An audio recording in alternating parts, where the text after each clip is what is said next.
Pazīstot Pēteru Vasku ilgus gadus, reti atceros viņu redzējis tik saviļņot, kā atgriežoties no kāda festivāla Šveicē, kur viņa vioļu koncertu spēlēja jauna un ļoti enerģiska un ļoti neparasta violniece Aļena Pogostkina. Pēteru bija tā iespaidojuši šis priekšnesums, ka viņš teica, ka viņš labprāt vēlētos redzēt Aļenu šeit Rīgā.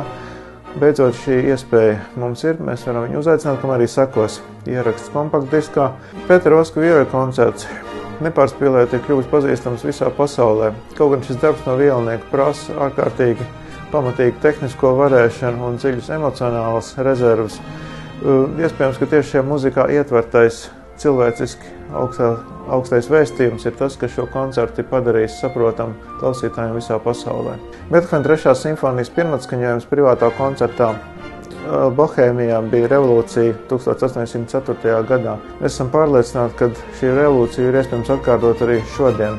Šī simfonija nav zaudējusi ne gramu no savas aktualitātes, no muzikālās valodas intensitātes. Spēks, kas ir ietverts šajā muzikā, uzrunā joprojām gan izpildītājus, gan klausītājus visā pasaulē.